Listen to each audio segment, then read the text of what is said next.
dans Descryptage. Alors, cette fois-ci, nous allons parler du positionnement des responsables de l'expérience client au sein des organisations. Ils nous ont répondu sur leur organisation. On va voir comment ils se positionnent. Alors, on voit une nette augmentation sur des postes de responsabilité au sein en dessous du CODIR. Donc des N-1 du CODIR. On a une forte dégradation par contre, et ça c'est beaucoup plus inquiétant, des directeurs expérience client qui font partie du CODIR. C'est pas une bonne nouvelle. Je pourrais l'interpréter comme on les a sortis du CODIR parce qu'ils dérangent ou parce qu'ils veulent faire changer les choses et puis que peut-être le CODIR n'a pas très envie de changer, alors on les sort.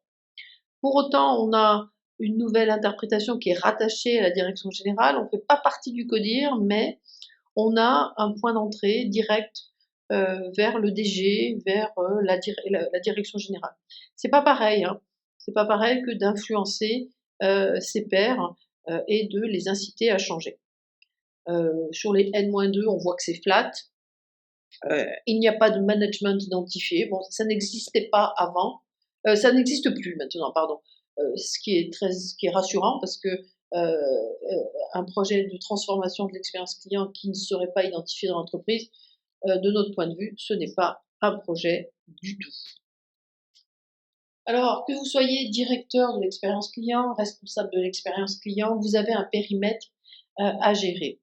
Donc, on est sur un périmètre qui n'évolue pas sur les périmètres déjà existants, ou quasiment pas. C'est assez flat, à quelque chose près. Ce qui est intéressant, par contre, c'est ces 4 nouvelles tâches qui font leur entrée en 2020 et qui, l'année dernière, donc, nous ont permis de voir que le leader CX, eh ben, il était en charge de la définition de la stratégie, qui mettait en œuvre la stratégie, qu'il la pilotait et qu'il était en charge de son contrôle de sa mise en œuvre. Ça veut dire que on est passé d'une fonction plus opérationnelle à une fonction plus stratégique. Ça y est, c'est les prémices, je ne veux pas crier trop vite victoire, mais on voit quand même que l'expérience client est de plus en plus considérée comme une discipline stratégique, là où sur les couleurs rouges vives, vous voyez que on était sur des doubles fonctions, donc expérience client plus centre d'appel, donc ça descend, expérience client et qualité, ça baisse, et on est un peu moins sur des choses très opérationnelles comme la collecte ou le parcours client, mais plus sur de la stratégie. Donc, c'est extrêmement encourageant. Qu'est-ce qui vous prend le plus de temps? Alors, les responsables d'expérience client, les directeurs d'expérience client nous disent bah, c'est la mise en œuvre de la stratégie. Bah oui, ça me paraît évident. Pourquoi? Parce que c'est quelque chose qui est nouveau. On n'a pas souvent les outils et les méthodes et on a quand même encore une fois un déficit de connaissance de ce qu'est l'expérience client, de tous ces compartiments et donc cette découverte se fait de manière progressive et donc cette mise en œuvre se fait elle-même de manière progressive. Ensuite, on a la création d'une culture interne centrée sur le client. Eh bien, je suis pas vraiment surprise puisque c'est le pilier chez nous qui est aussi le plus long à mettre en œuvre. Pourquoi? Eh ben, tout simplement parce que on parle de changement, on parle d'évangélisation, on parle de formation. C'est quoi l'expérience client? Donc il faut que tous les collaborateurs de l'entreprise soient exposés à cette discipline, qu'ils sachent de quoi on parle. Et puis, quand on a les engagements clients, qu'on les décline auprès de chaque équipe en objectifs pour les rendre concrets. Donc tout ça, ça prend énormément de temps. Ensuite, on a une espèce de trio, que ce soit le design, la voix du client ou le pilotage de la stratégie. Bon, bah, c'est compliqué parce que il faut définir les parcours, il faut collecter la voix. Ce sont des missions qui prennent du temps et qui s'inscrivent dans la durée. En termes d'équipe, Est-ce que vos équipes ont grandi? En 2021, oui, elles ont grandi.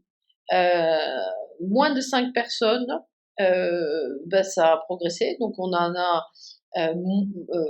déjà 5. Alors vous allez me dire: «On en a moins». Non, non, non, non, on a déjà plus d'entre de d'équipes avec 5 personnes. Déjà 5 personnes dans une équipe expérience client, c'est vraiment pas mal. Ce qui est intéressant, c'est que je suis tout seul, bah, diminue, ça c'est une très, très bonne nouvelle parce que tout seul on fait pas grand-chose. J'ai un peu plus de 6 à 10 personnes, mais ça progresse doucement, mais ça progresse. Alors souvent des équipes, 6 et plus, c'est quand il y a les équipes de UX design. Et puis 11 personnes, là aussi il y a les équipes de UX design. Alors est-ce qu'elles sont scindées en plusieurs? Je ne saurais vous dire, mais ça baisse. C'est peut-être pas nécessaire qu'il y ait autant de personnes, sur ce sujet. Alors, on regarde la taille de l'équipe par rapport à la taille de l'organisation et on voit que dans les grands groupes, on a plus de personnes, donc de 6 à 10, de plus de 11, et 5 personnes. Dans un grand groupe, il y en a aucun qui est tout seul. Par contre, c'est vrai que sur la PME, bah, il y en a beaucoup qui sont tout seuls. Heu, En fait, ils ont un travail d'évangélisation à eux tout seuls, c'est-à-dire qu'il faut, non seulement, avant de mettre en place et d'avoir des moyens, bah, la direction générale paye pour voir. Elle veut s'assurer que cette discipline apporte quelque chose à l'organisation avant d'investir. On l'a vu, en termes de positionnement, un positionnement des directeurs responsables de l'expérience client qui s'éloigne du CODIR, pas une très bonne nouvelle. Des équipes qui, grossissent, notamment dans les grands groupes parce qu'il y a beaucoup de choses à faire. Sur les PME, on va dire une discipline qui s'installe progressivement avec un seul individu à sa tête pour montrer l'intérêt de cette discipline et les bénéfices à la mettre en œuvre.